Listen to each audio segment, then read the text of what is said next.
بسم اللہ الرحمن الرحیم حامداً و مصلیاً اما بعد۔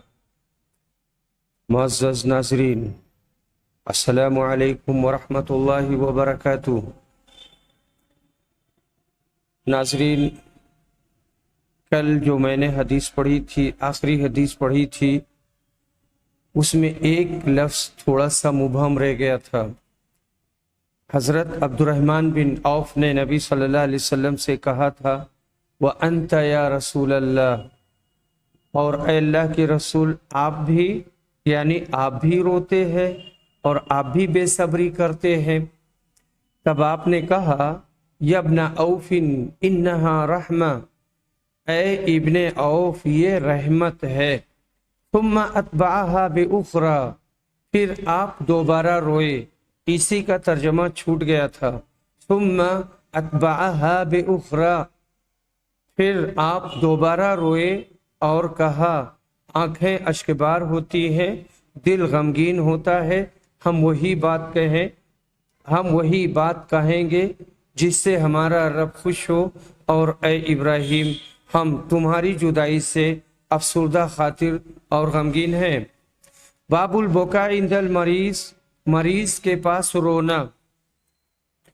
عبداللہ بن عمر روایت کہتے ہیں کہ سعد بن عبادہ بیمار ہوئے، نبی صلی اللہ علیہ وسلم ان کی عیادت کرنے کے لیے آئے۔ آپ کے ساتھ عبد الرحمن بن عوف، سعد بن ابی وقاص، عبداللہ بن مسعود تھے۔ جب آپ آئے تو ان کو بے ہوش پایا، یا یہ کہ ان کو تیمار داروں کے ہجوم میں پایا، اور بے ہوشی کا معنی بھی کیا گیا ہے۔ تو آپ نے کہا قد قوزیا، کہ ان کا انتقال ہو گیا۔ لوگوں نے کہا نہیں اے اللہ کے رسول۔ تب نبی صلی اللہ علیہ وسلم رونے لگے۔ جب لوگوں نے دیکھا نبی صلی اللہ علیہ وسلم کو روتے ہوئے تو وہ بھی رونے لگے۔ آپ نے کہا الا سنو، الا تسمعون، سنتے نہیں؟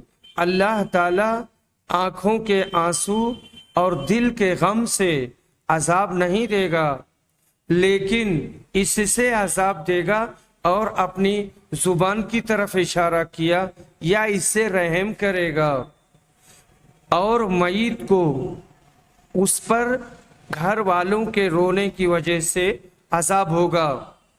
عمر رضی اللہ عنہ اس سلسلے میں لوگوں کو لاٹھی سے مارا کرتے تھے، پتھر پھینک کر مارتے تھے اور مٹی جھونک دیتے تھے۔ فوجدہ فی غاشیۃ اہلہ کا ترجمہ بعض لوگوں نے یوں کیا ہے، دیکھا تو وہ بے ہوش ہیں اور ان کے گرد لوگ اکٹھا ہیں۔ آپ نے لوگوں کو اکٹھا دیکھ کر یہ خیال کیا اور یہ تصور کیا کہ شاید ان کا انتقال ہو گیا ہے۔ آپ نے زبان کی طرف اشارہ فرما کر ظاہر کیا کہ یہی زبان باعث رحمت ہے، اگر اس سے کلمات خیر نکلیں، اور باعث زحمت ہے، باعث عذاب ہے اگر برے الفاظ نکالے جائیں۔ اس حدیث سے حضرت عمر کے جلال کا بھی اظہار ہوا کہ آپ خلاف شریعت رونے پیٹنے والوں پر انتہائی سختی فرماتے۔ فی الواقع اللہ طاقت دے تو شرعی اوامر و نواہی کے لیے پوری طاقت سے کام لینا چاہیے۔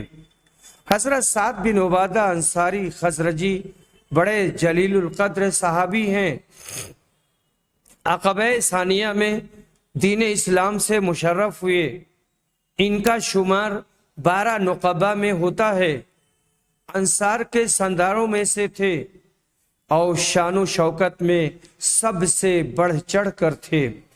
بدر کی مہم کے لیے نبی کریم صلی اللہ علیہ وسلم نے جو مشاورتی اجلاس طلب کیا تھا، اس میں حضرت سعد نے فرمایا کہ اللہ کے رسول، آپ کا اشارہ ہماری طرف ہے، اللہ کی قسم اگر آپ ہم انصار کو سمندر میں کودنے کا حکم کریں گے تو ہم اس میں کود پڑیں گے، اور اگر خشکی میں حکم کریں گے تو ہم وہاں بھی اونٹوں کے کلیجے پگھلا دیں گے۔ آپ کی اس پرجوش تقریر سے نبی اکرم بے حد خوش ہوئے۔ زیادہ تر غزوات میں انصار کا جھنڈا انہی کے ہاتھوں میں رہتا تھا۔ سخاوت میں ان کا کوئی ثانی نہ تھا۔ خاص طور پر اصحاب صفہ پر آپ کے جود و کرم کی بکثرت بارش ہوا کرتی تھی۔ نبی کریم کو آپ سے بے انتہا محبت تھی، اسی وجہ سے آپ کی اس بیماری میں نبی صلی اللہ علیہ وسلم عیادت کے لیے آئے تو آپ کی بیماری کی تکلیف دہ حالت دیکھ کر نبی صلی اللہ علیہ وسلم رونے لگے۔ 15 ہجری میں بزمانہ خلافت فاروقی سرزمین شام میں حوران میں آپ کی شہادت اس طرح ہوئی کہ کسی دشمن نے آپ کو شہید کر کے نعش مبارک کو غسل خانہ میں ڈال دیا تھا۔ انتقال کے وقت ایک بیوی اور 3 بیٹے چھوڑے اور حوران ہی میں سپرد خاک ہوئے۔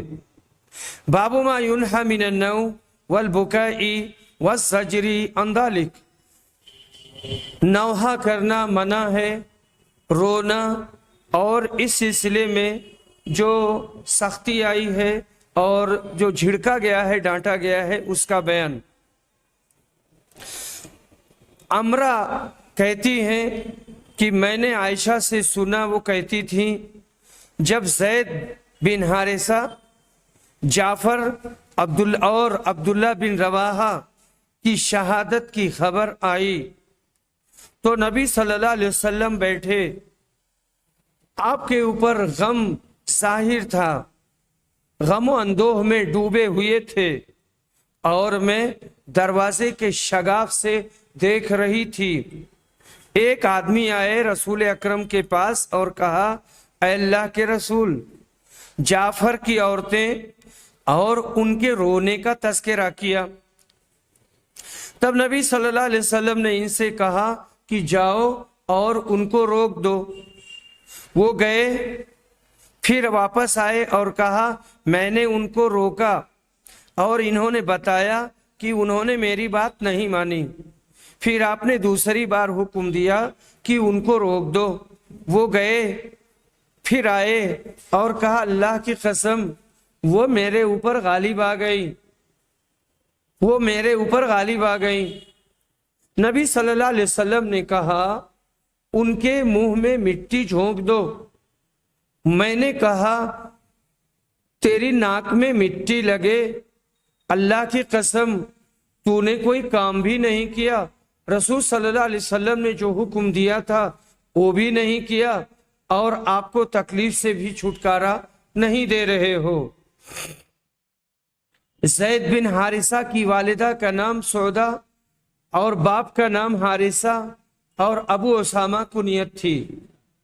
بنی قزاعہ کے چشم و چراغ تھے جو یمن کا ایک معزز قبیلہ ہے۔ بچپن میں چوروں نے آپ کو اٹھا لیا اور عکاظ میں لا کر غلام بنا کر 400 درہم میں حکیم بن حزام کے ہاتھ فروخت کر دیا۔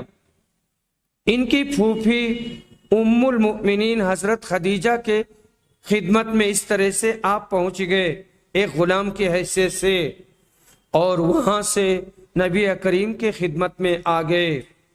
ان کے والد کو یمن میں خبر ہوئی تو وہ دوڑے دوڑے آئے اور دربار نبوت میں ان کی واپسی کے لیے درخواست کی۔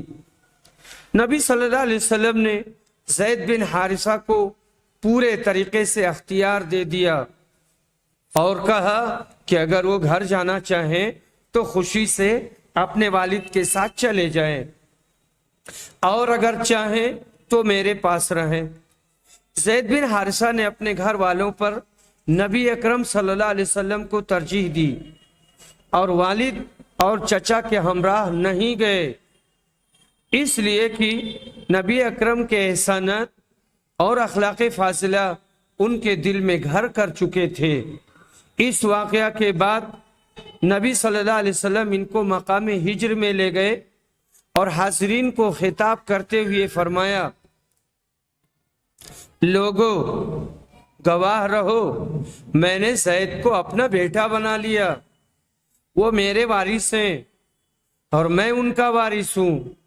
اس کے بعد وہ زید بن محمد پکارے جانے لگے، یہاں تک کہ قرآن مجید کی یہ آیت نازل ہوئی کہ متبنہ لڑکوں کو ان کے والدین کی طرف منسوب کر کے پکارو، اللہ کے یہاں انصاف کی بات ہے۔ پھر وہ زید بن حارثہ کے نام سے پکارے جانے لگے۔ نبی اکرم نے ان کا نکاح ام ایمن اپنی آزاد کردہ لونڈی سے کرا دیا تھا، جن کے بطن سے ان کا لڑکا اسامہ پیدا ہوا۔ ان کی فضیلت کے لیے یہی کافی ہے کہ اللہ نے قرآن مجید میں ایک آیت میں ان کا نام لے کر ان کا واقعہ بیان کیا ہے، جبکہ قرآن مجید میں کسی بھی صحابی کا نام لے کر کوئی تذکرہ نہیں ہے۔ غزوہ موتا سن 8 ہجری میں یہ بہادرانہ لڑتے ہوئے شہید ہو گئے۔ اس وقت ان کی عمر 55 سال کی تھی۔ ان کے بعد فوج کی کمان حضرت جعفر طیار نے سنبھالی۔ یہ نبی اکرم کے محترم چچا ابو طالب کے بیٹے تھے۔ والدہ کا نام فاطمہ تھا۔ یہ شروع ہی میں 31 آدمیوں کے ساتھ اسلام لائے تھے۔ حضرت علی سے 10 سال بڑے تھے۔ صورت اور سیرت میں رسول صلی اللہ علیہ وسلم سے بہت مشابہ تھے۔ قریش کے مظالم سے تنگ آ کر ہجرت حبشہ میں یہ بھی شریک ہوئے اور نجاشی کے دربار میں انہوں نے اسلام اور پیغمبر اسلام کے بارے میں ایسی پرجوش تقریر کی کہ شاہ حبش مسلمان ہو گیا۔ 7 ہجری میں یہ اس وقت مدینہ آئے جب فرزندان توحید نے خیبر کو فتح کر لیا تھا۔ آپ نے ان کو اپنے گلے سے لگایا اور کہا کہ میں نہیں کہہ سکتا کہ مجھے تمہارے آنے سے زیادہ خوشی حاصل ہوئی ہے یا فتح خیبر سے۔ غزوہ موتا میں یہ بھی بہادرانہ لڑتے ہوئے شہید ہو گئے اور اس خبر سے نبی کریم صلی اللہ علیہ وسلم کو سخت ترین صدمہ ہوا۔ حضرت جعفر کا گھر ماتم کدہ بن گیا۔ اس موقع پر آپ صلی اللہ علیہ وسلم نے فرمایا جو یہاں حدیث میں مذکور ہے۔ ان کے بعد حضرت عبداللہ بن رواحہ نے فوج کی کمان سنبھالی۔ بیعت عقبہ میں یہ موجود تھے۔ بدر، احد، خندق اور اس کے بعد کے تمام غزوات میں سوائے فتح مکہ اور بعد والے غزوات میں یہ شریک رہے۔ بڑے ہی فرما بردار اطاعت شعار صحابی تھے۔ قبیلے خزرج سے ان کا تعلق تھا۔ لیلۃ العقبہ میں اسلام لا کر بنو حارثہ کے نقیب مقرر ہوئے اور حضرت مقداد بن اسود کندی سے سلسلہ مواخات قائم ہوا۔ فتح بدر کی خوشخبری مدینہ میں سب سے پہلے لانے والے یہی تھے۔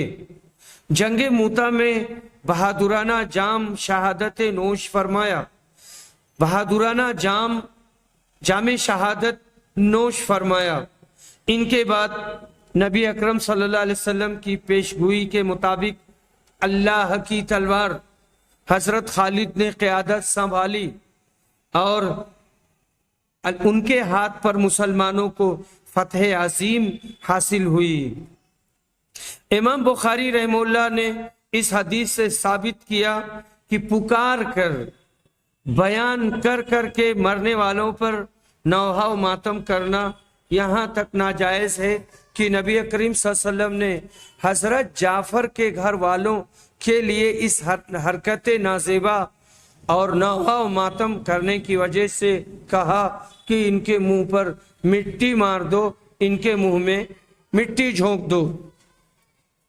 حضرت عطیہ ام عطیہ رضی اللہ عنہ روایت کرتی ہیں، کہتی ہیں کہ نبی صلی اللہ علیہ وسلم نے بیعت لیتے وقت ہم سے یہ عہد لیا تھا کہ ہم نوحہ نہیں کریں گے، ہم میں سے ایک عورت کے علاوہ کسی اور نے، ہم میں سے 5 عورتوں کے علاوہ کسی اور نے اسے پورا نہیں کیا۔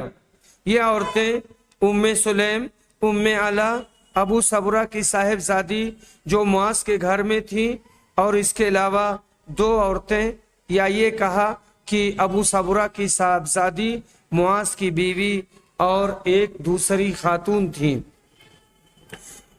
یہاں پر راوی کو شک ہے کہ یہ ابو صبرہ کی وہی صاحبزادی ہیں جو معاذ کی بیوی تھیں، یا کسی دوسری صاحبزادی کا ذکر ہے، اور معاذ کی جو بیوی اس عہد کا حق ادا کرنے والوں میں تھیں وہ ابو صبرہ کی صاحبزادی نہیں تھیں، وہ معاذ کی بیوی ام عمرو بنت خلاد تھیں۔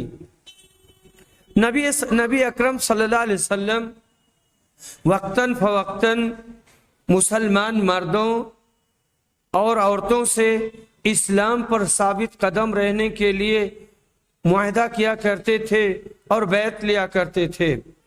ایسے ہی ایک موقع پر آپ نے عورتوں سے خصوصیت سے نوحہ نہ کرنے کی بیعت کی۔ بیعت کے اصطلاحی معنی اقرار کرنے کے ہوتے ہیں اور معاہدہ کرنے کے ہوتے ہیں۔ یہ ایک طرح کا حلف نامہ ہوتا ہے۔ بیعت کی بہت سی قسمیں ہیں۔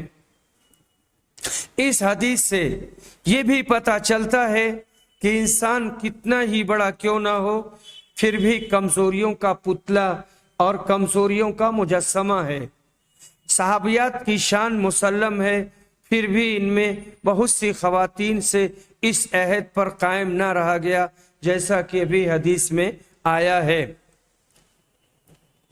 باب القیام للجنازہ، جنازہ دیکھ کر کھڑے ہونا۔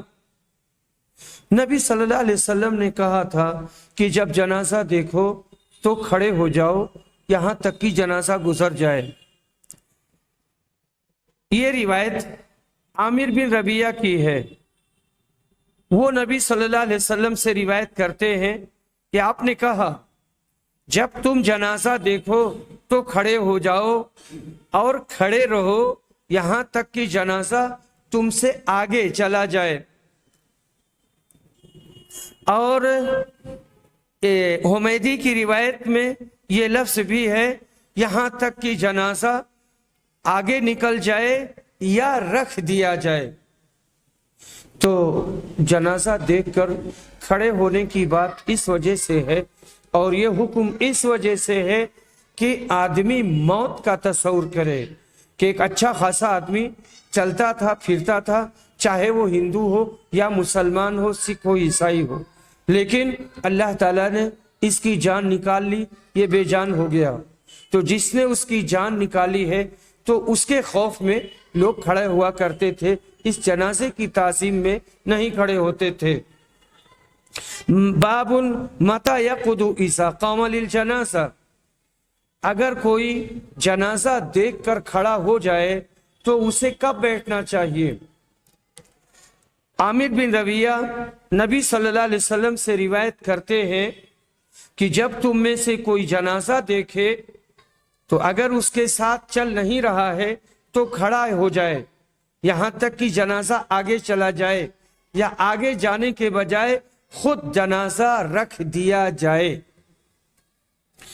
اور حضرت ابو سعید خدری روایت کرتے ہیں کہ نبی اکرم صلی اللہ علیہ وسلم نے فرمایا جب تم جنازہ دیکھو تو کھڑے ہو جاؤ، اور جو اس کے ساتھ ہے وہ نہ بیٹھے یہاں تک کہ جنازہ رکھ دیا جائے۔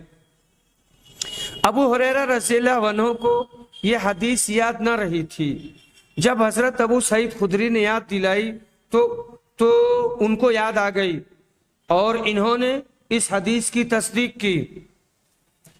اکثر صحابہ اور تابعین اس کو مستحب جانتے ہیں، اور شعبی اور نخعی نے کہا کہ جنازہ زمین پر رکھے جانے سے پہلے بیٹھ جانا مکروہ ہے، اور بعض نے کھڑے رہنے کو فرض کہا ہے۔